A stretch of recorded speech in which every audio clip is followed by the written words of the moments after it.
Okay, so unfortunately my initial recording of this lesson did not pan through. So this is another recording, but we're still going to go over the same things. So we have our warm-up problem for the day. We're going to solve the equation for y. So we have 3y minus 5y plus 8 equals 6, quantity y minus 1 minus 2.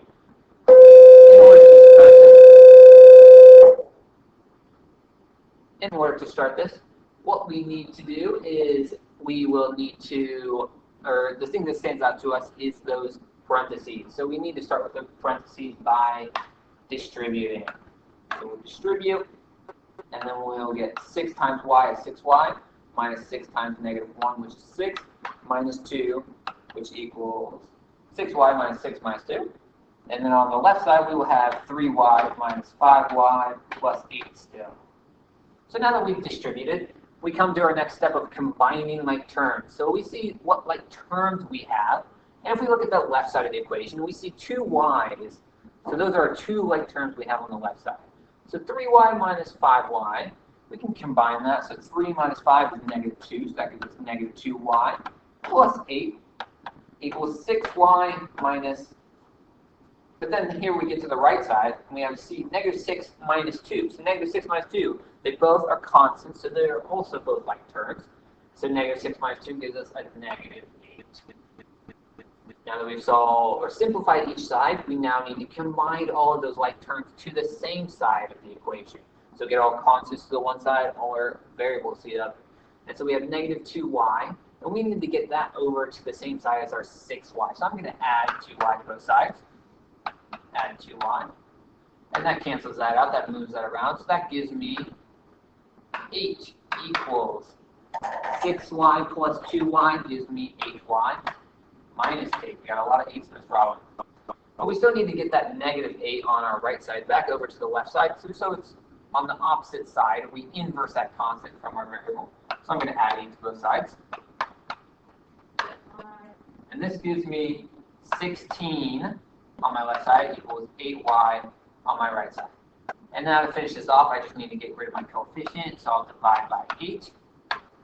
And that leaves me with y equals 2 as my solution.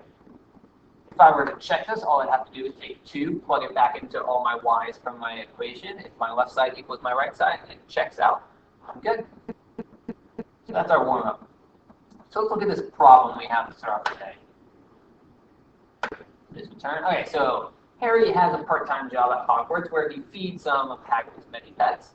Harry gets paid $8.50 per hour he works. If Harry already has $18, how much would he have in 9 hours? So there's a couple ways you could solve this. So what you might think is that Harry gets paid $8.50 per hour. So if we take $8.50 and we multiply that by 9, what we'll have left from here will be multiply by 0, multiply by 5, add 4 up here, multiply that by, and that gives us $76.50.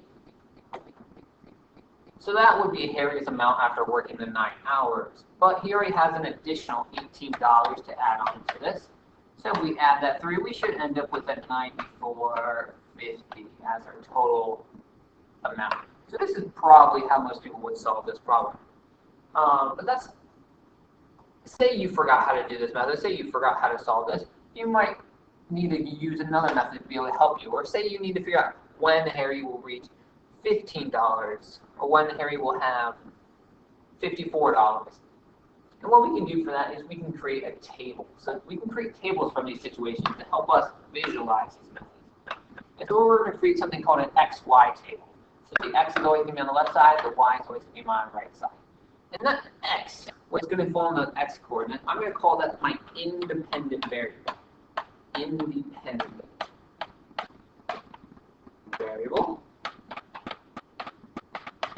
So my independent variable, those are always going to be the things that can change, but isn't necessarily affected by something else. Typically, almost always, my independent variable is my time. So if I ever have time in a situation, that time is almost always my independent variable.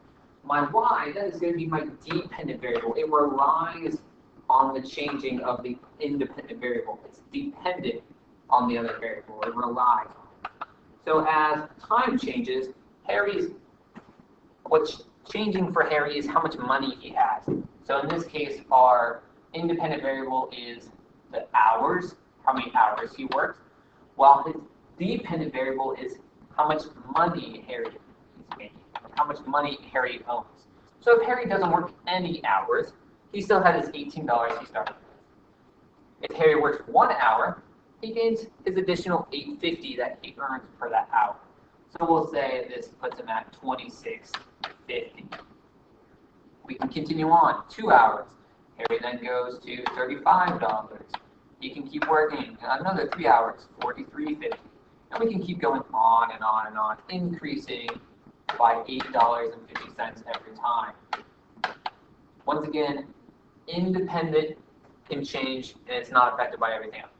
The dependent is affected by the changing of the independent. So as I change through my hours, my dependent variable always must change to rely on that. Let's look at another situation. So we have a herd of zebras that has a population of 60. Every year the herd of zebras grow.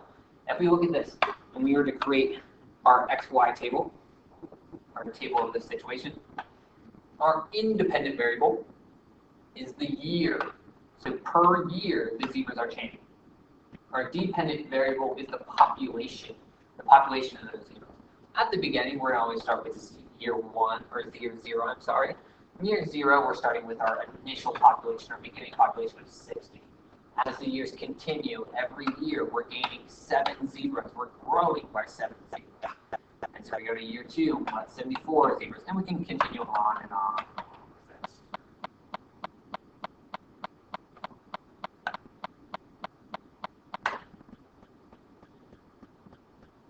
So we have a bank account of $30 at the starting balance. You're allowed only to spend $15 each month. So if we think, once again, time is almost always that independent variable. So the time in this situation is per month. Every month, your bank account is changing. And so we're going to start at 0, 1, 2, 3. And then as the months continue, your money is changing, how much money you have in your bank account. So at the first month, you have $300. So $300 is your initial amount.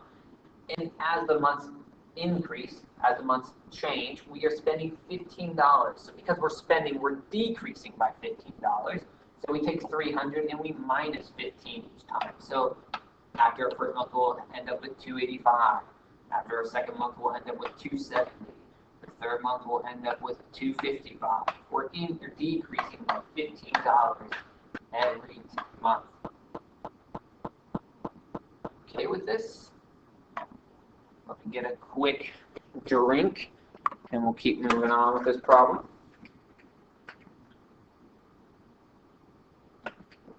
Once again, dependent variable is almost always an amount, while the independent variable is almost always a time. All right, this next one. Every year, little Timmy has grown by 3/4 of an inch. Little Timmy is currently 3'6" 3'6" tall. Currently 3'6" tall. You didn't see that. All right. So once again, our time is the years. What's changing is Timmy's height. And so as we continue on this, we have year 0, 1, 2, because I don't feel like going farther, and we have 3'6" as our starting height. 3'6", so Timmy's height starts at 3'6", and increases by 3/4 of an inch. So we're going to do 3'6" and 4 inches, and we'll do 3'7", and if we add on 3/4 of an inch, that puts us at 1/2 of an inch. And then if we were to continue, we would be 3 foot, and then we'd have, if we add on 3/4 of an inch, we'd get 8¼ of an inch. All easy measurements. Simple enough. Alright, so this one's a little bit different. So our fish pond has 200 fish in it. Every summer, the population of fish doubles from the year before. Create a table to help represent the situation. So once again, if we see that word every year or every summer, have years. And then we see our fish population double. So we know the population is changing. So we start off at 200 fish. After the first year, or after that first summer, we are now doubling that population. So we're going to multiply by 2 to get 400. We'll then multiply by 2 again to get 800. Or another summer passes, and we'll have 1,600 fish. So we're doubling per year. So this situation, we're not necessarily increasing by a specific amount anymore, but we're doubling our initial population that we started with. So 200 times 2, 400 times 2, 800 times 2, 1,600 times 2, keep going. And so on and so forth, and keep seeing how often or when we'll eventually reach a certain population or certain size. In the last situation, you just need to create a situation, or you need to create a situation from this table. So rather than being given the situation, you need to create a situation. So you see this should be 0. You start off with this should be a 1, a 2, a 3, and a 4. My bad. So we start off with 0. So something say like a car is driving at 30 miles an hour. Every minute that passes, it increases by 5 miles an hour. So it's driving at 30 miles an hour. The next minute it's driving at 35 miles an hour. The next minute it's driving at 40 miles an hour, so on and so forth. Situation. That's basically what we're doing today and what we have. So that should be the whole situation.